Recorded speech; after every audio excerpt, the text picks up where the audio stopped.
Saw a headline the other day. Said, churches fight to stay open as attendance dwindles. That made me laugh a little chuckle. That's how I chuckle. I guess it's more of a giggle. Made me giggle. But really, it's not the full story. It's a deceptive statistic that only 32% of people go to church every week nowadays. Still seems a bit high to me, honestly. A lot of people have their church on the radio, in their truck or whatever, on a TV, on the computer, on the smartphone. A lot of people skip any sort of church altogether and just go right to the whole one-on-one relationship with God. It's a weird phrase, isn't it? Because isn't God seeing other people? Oh well. I don't know if it makes sense to have a one-on-one relationship with God, because, you know. I mean, does that make these one-on-one people cucks? I think it does. But at any rate, that holy sack of shit that you guys are having this one-on-one relationship with, he's philandering all around the world. One-on-one relationship with God. He's got like 8 billion side pieces, Holmes. People really do talk about God like he's their boyfriend, though, you know. I'm filled with God's love. Okay. There was a hole in me that only God could fill. Oh, I bet. Oh, come, all ye faithful. He's an abusive boyfriend, too, because this whole, like, I am unworthy of his glory. I deserve hell. That shit's pretty much just the spiritual equivalent of, you know, he hits me because he loves me, officer. Personally, I don't find I have much use for gods. You know, I like some of them. You know, I like Lucifer, of course, metal, you know. I like Zeus. He's kind of a scumbag, but I like him, you know. I like Odin. He's a badass. I like Eris, goddess of destruction. I like Kali. I even like Christ. But I don't worship any of them, you know. I'm more into the whole idea that I'm my own God, and that these things, whether you want to call them entities or concepts or egregores or whatever, are ultimately no more powerful than I am, especially when it comes to affecting the one thing I really care about, which is the quality of my own existence. And that's not a completely selfish notion, by the way. My existence isn't only made up of me. It's made up of everything I experience, including other people, who are characters within my life story, just as I am a character in theirs. All the world's a stage, and all the men and women merely players. They have their exits and entrances, and one man in his time plays many parts. They say that everyone is the hero in their own mind, but I don't really identify with that.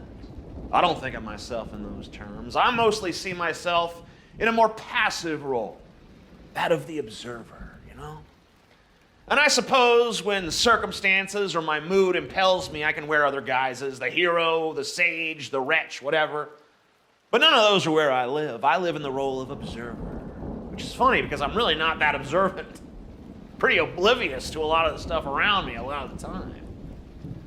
I suppose what I'm really observing most often is my own mind, very in tune with my thoughts. One thing I've noticed about thoughts is a lot of people don't really seem to like thinking that much. They find it unpleasant, but I adore it. I'm addicted to it. I love it. Because I love me. Because even though I recognize that my ego is fundamentally an illusion, I'm all about it, baby. It's my favorite illusion. I remember one time on mushrooms, I encountered the spire of cosmic love. I guess you could call it a form of God, or maybe just call it the universe, or whatever. Call it a mushroom hallucination if you want. But I rejected it. You know, I said, I don't want to be one with you. I like being individuated. I like being me.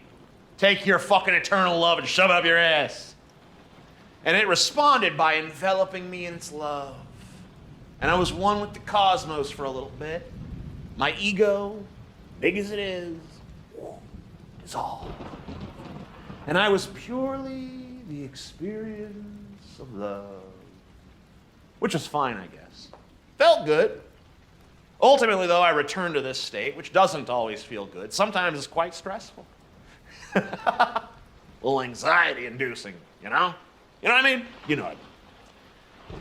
And yet, I love it more than love itself, which is perhaps a little paradoxical, right?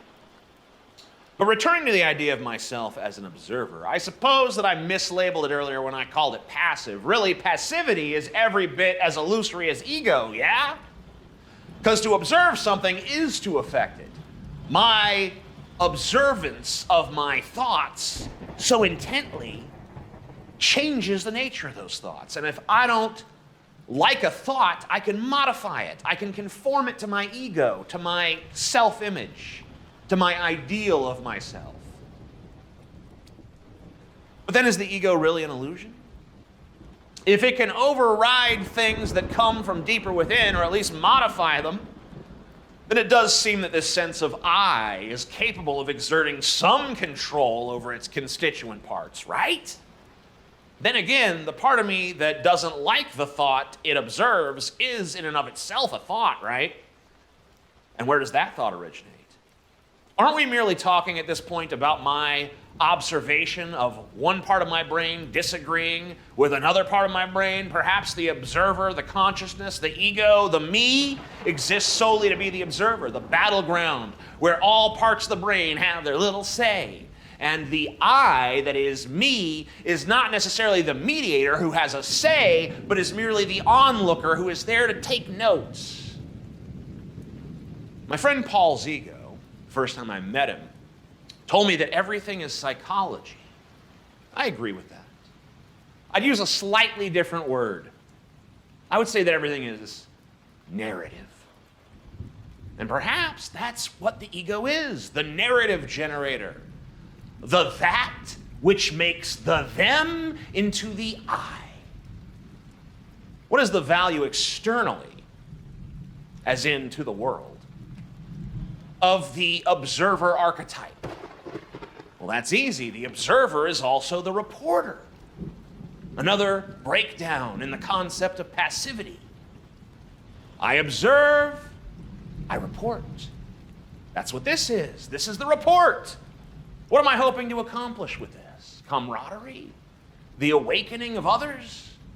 Or perhaps this is just my desire to project the character of myself into the external world, to become a character in your world. But in doing so, accepting that I lose control of the character the very second it encroaches upon your world, where you are God, and your perception reigns supreme. And you can cast me in whatever role you want. Why should that even matter, though? What does it matter what I am in your world to me? What is the ultimate impetus of this act of technological projection into the zeitgeist? Is it merely an act of validation for my ego? I doubt it. My ego is self-sustaining. It needs the material of this world to maintain my existence on a biological level. That is to say, I need farmers to grow my food and factories to package it up and bring it to me. But my ego doesn't need to be perceived, to be validated. Well, it does, but it only needs one perceiver, one observer itself. It doesn't need you for that. So what does it need you for? Well, pragmatically, it needs you for money. I make a living speaking to you. Your attention is a commodity because corporations value it. They too want money. It works like this. I have thoughts, I have observations, I put these observations into words, and then I perform them for you.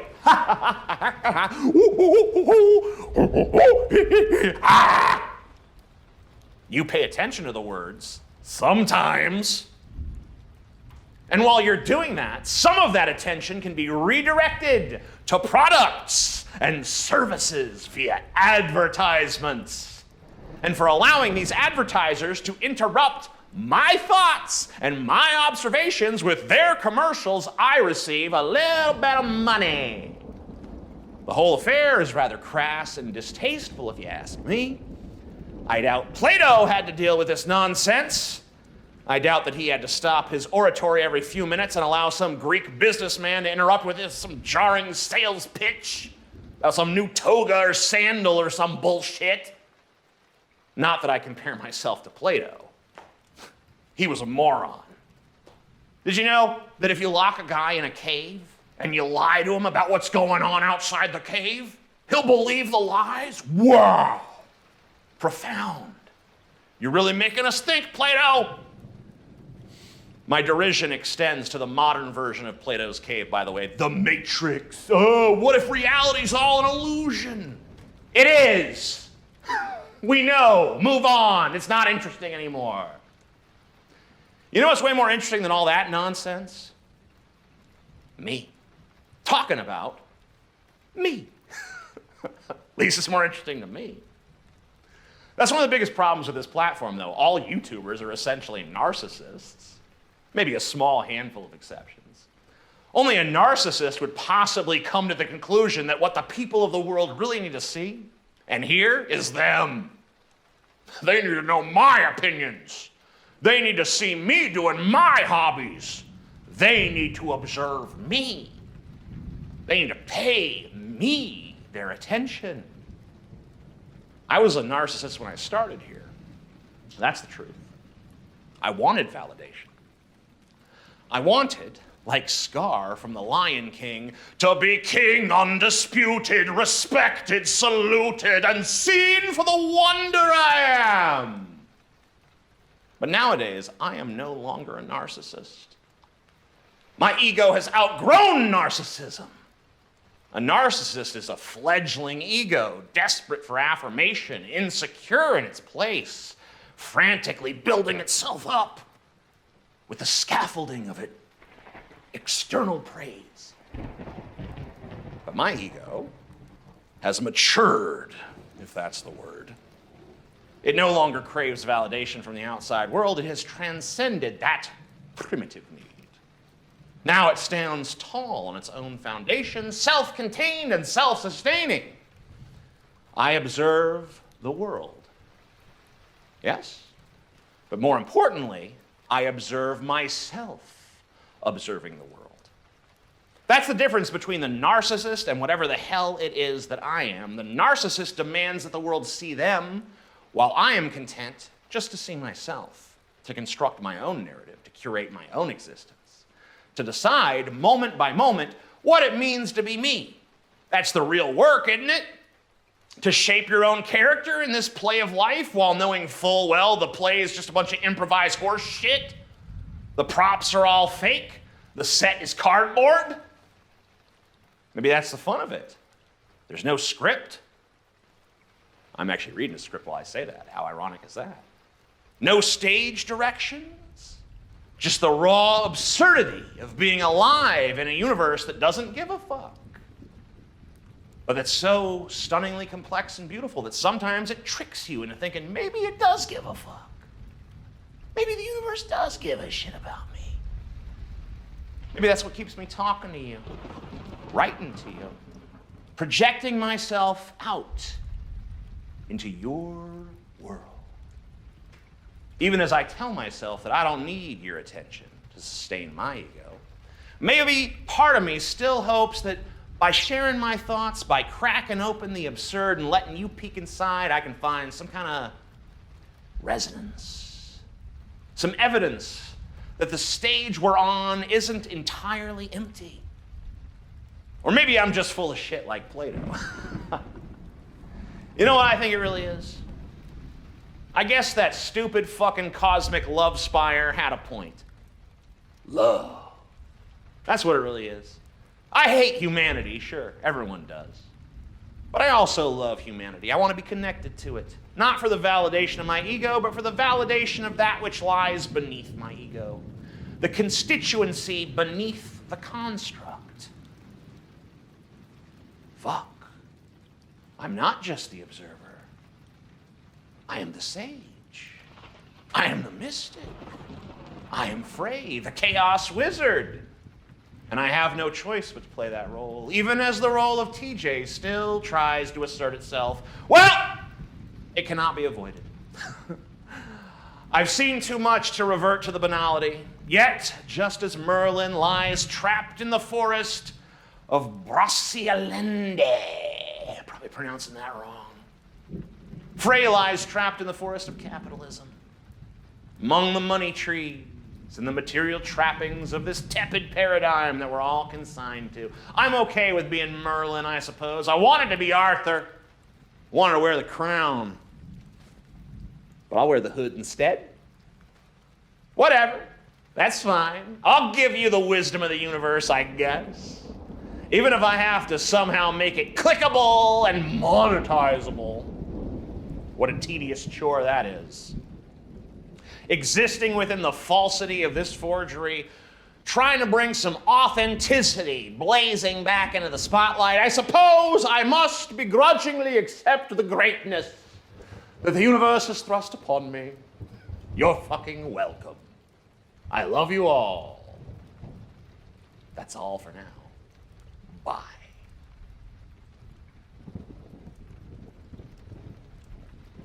Oh, hey, what's up? This is the part where I'm supposed to tell you to like this video and subscribe to this channel and stuff. But you know what? Fuck that. I don't feel like it. You know how to interact with a goddamn video if you want to. You're a smart and attractive person who can't be flattered into clicking a link in the description section just because I get down on my hands and knees like a dog and beg you to do it.